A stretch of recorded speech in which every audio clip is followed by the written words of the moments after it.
स्कंद का श्रीमद् भागवत पुराण के प्रथम स्कंद का दूसरा अध्याय। भगवत कथा और भगवत भक्ति का महात्म्य। श्री व्यास जी कहते हैं, सौनक आदि ब्रह्मवादी ऋषियों के ये प्रश्न सुनकर रोमहर्षण के पुत्र उग्रश्रवा को बड़ा ही आनंद हुआ।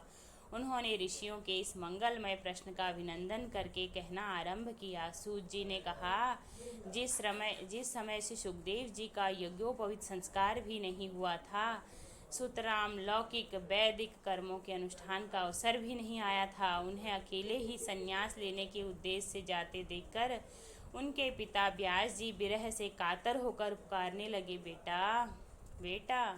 उस समय तन्मय होने के कारण श्री सुखदेव जी की ओर से वृक्षों ने उत्तर दिया, ऐसे सबके हृदय में विराजमान श्री सुखदेव जी मुनि को मैं नमस्कार करता हूँ। बोलो सुखदेव भगवान की जय। यह श्रीमद् भागवत पुराण अत्यंत गोपनीय रहस्यात्मक पुराण है। यह भगवत स्वरूप का अनुभव कराने वाला और समस्त वेदों का सार है। संसार में फंसे हुए जो लोग इस घोर अज्ञान अंधकार से पार जाना चाहते हैं, उनके लिए आध्यात्मिक तत्वों को प्रकाशित कराने वाला यह एक अद्वितीय दीपक है। वास्तव में उन्हीं पर करुणा करके बड़े बड़े मुनियों के आचार्य श्री सुखदेव जी ने इसका वर्णन किया है। मैं उनकी शरण ग्रहण करता हूँ।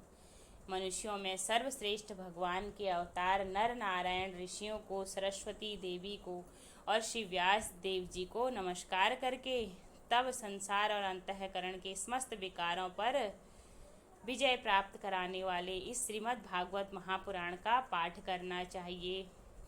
ऋषियों, आपने संपूर्ण विश्व के कल्याण के लिए यह बहुत सुंदर प्रश्न किया है, क्योंकि यह प्रश्न श्री कृष्ण के संबंध में है और इससे भली भांति आत्मशुद्धि हो जाती है। मनुष्यों के लिए सर्वश्रेष्ठ धर्म वही है जिससे भगवान श्री कृष्ण में भक्ति हो। भक्ति भी ऐसी हो जिसमें किसी प्रकार की कामना न हो और जो नित्य निरंतर बनी रहे। ऐसी भक्ति से हृदय आनंद स्वरूप परमात्मा की उपलब्धि करके कृत्य हो जाता है। उपलब्धि करके कृत्य हो जाता है। भगवान श्री कृष्ण में भक्ति होते ही अनन्य प्रेम से उनमें चित्त जोड़ते ही निष्काम ज्ञान और वैराग्य का आविर्भाव हो जाता है। धर्म का ठीक अनुष्ठान करने पर भी यदि मनुष्य के हृदय में भगवान की लीला कथाओं के प्रति अनुराग उदय न हो, तो वह निराश्रम ही श्रम है। धर्म का फल है मोक्ष, उसकी सार्थकता अर्थ प्राप्ति में नहीं है। धर्म का फल है मोक्ष, उसकी सार्थकता अर्थ प्राप्ति में नहीं है। अर्थ केवल धर्म के लिए ही है। मतलब धन सिर्फ किसके लिए है? धर्म के लिए। धर्म अर्थ प्राप्ति के लिए नहीं है, बल्कि अर्थ केवल धर्म के लिए है। भोग विलास उसका फल नहीं माना गया है। भोग विलास का फल इंद्रियों को तृप्त करना नहीं है, उसका प्रयोजन केवल जीवन निर्वाह है।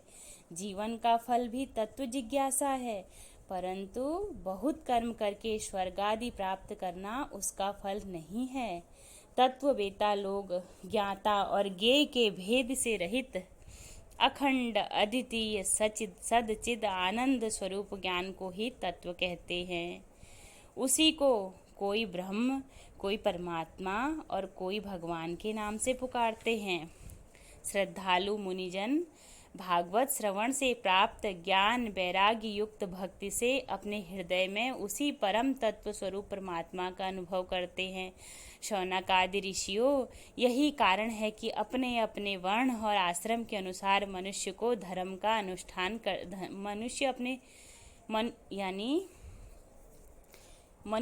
अपने वर्ण और आश्रम के अनुसार मनुष्य जो धर्म का अनुष्ठान करते हैं, उसकी पूर्ण सिद्धि इसी में है कि भगवान प्रसन्न हो।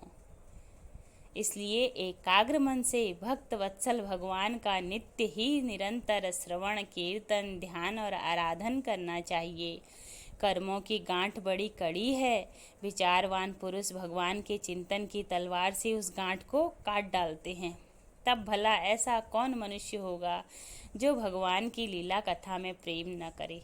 सौनकादि ऋषियों पवित्र तीर्थों का सेवन करने से महत्त सेवा, तदंतर श्रवण की इच्छा, फिर श्रद्धा, तत्पश्चात भगवान कथा में रुचि होती है।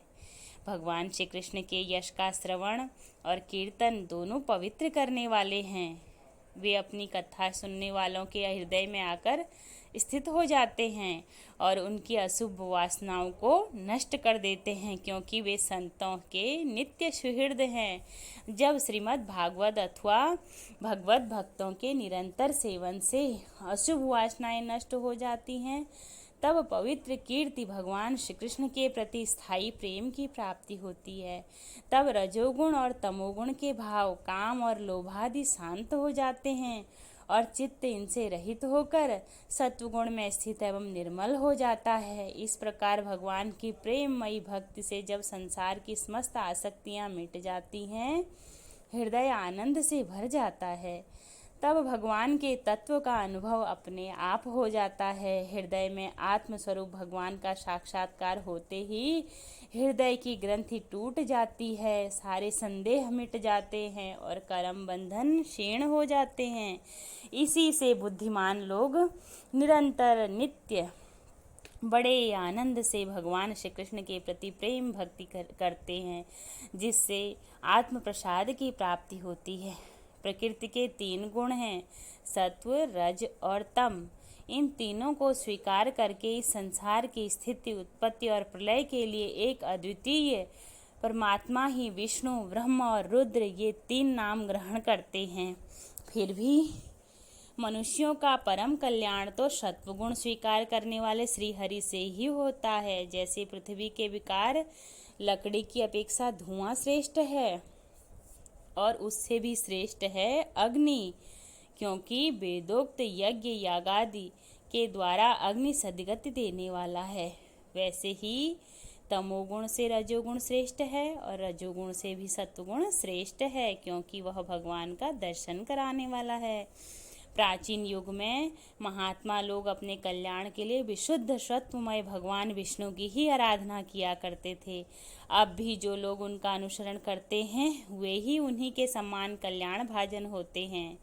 जो लोग इस संसार सागर से पार जाना चाहते हैं, वे यद्यपि किसी की निंदा तो नहीं करते, न किसी में दोष ही देखते हैं, फिर भी घोर रूप वाले तमोगुणी, रजोगुणी, भैरव आदि भूतपतियों की उपासना न करके सत्वगुण विष्णु भगवान और उनके अंश कला रूपों का भी भजन करते हैं। परंतु जिनका स्वभाव रजोगुणी तथा अथवा तमोगुणी है, वे धन, ऐश्वर्य, संतान की कामना से भूत, पितर और प्रजापतियों की उपासना करते हैं, क्योंकि इन लोगों का स्वभाव उन भूतादि से मिलता जुलता होता है। वेदों का तात्पर्य श्री कृष्ण में ही है, क्योंकि यज्ञों के उद्देश्य श्री कृष्ण ही हैं और योग श्री कृष्ण के लिए ही किए जाते हैं, और समस्त कर्मों की परिसमाप्ति भी श्री कृष्ण में ही है। ज्ञान से ब्रह्मस्वरूप श्री कृष्ण की ही प्राप्ति होती है। तपस्या श्री कृष्ण की प्रसन्नता के लिए की जाती है और श्री कृष्ण के लिए ही धर्मों का अनुष्ठान होता है, और सब गतियाँ श्री कृष्ण में ही समा जाती हैं। यद्यपि भगवान श्री कृष्ण प्रकृति और उसके गुणों से अतीत हैं, फिर भी अपनी गुणमयी माया से जो प्रपंच की दृष्टि से है और तत्व की दृष्टि से नहीं है, उन्होंने ही सर्ग के आदि में इस संसार की रचना की थी। ये सत्व, रज और तम तीनों गुण उसी की माया के विलास हैं। इनके भीतर रहकर भगवान इनसे युक्त सरीखे मालूम पड़ते हैं। वास्तव में तो वे परिपूर्ण विज्ञान आनंद घन हैं।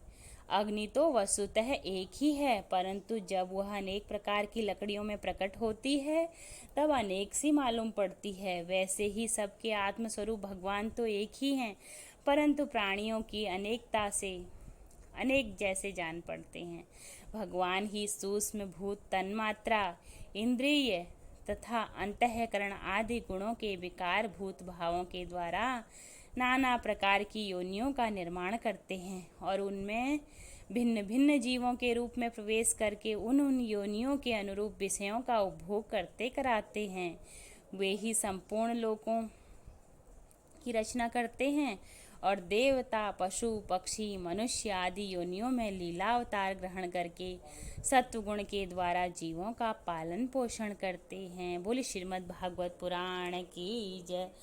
आरती अति पावन पुराण की, धर्म भक्ति विज्ञान गान की, महापुराण भागवत निर्मल सुख मुख विगलित निगम कल्प फल, परम सुधा रसमय कल्लीला रति रस रस निधान की, कलिमल मथन त्रिताप निवारिणी, जन्म मृत्युमय भव भय हारिणी, सेवत सतत सकल सुख कारिणी, समूह सदि हरिचरित गान की, विषय विलास विमोह विनाशिनी, विमल विराग विवेक विकासिनी, भगवत तत्व रहस्य प्रकाशिनी, परम ज्योति परमात्म ज्ञान की, परम हंस मुनि मन उल्लासिनी, रसिक हृदय रस रास विलासिनी, भुक्ति मुक्ति रति प्रेम सुदासिनी, कथा किंचन प्रिय सुजान की।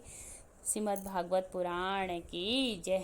जय जय श्री राधे, जय जय श्री राधे।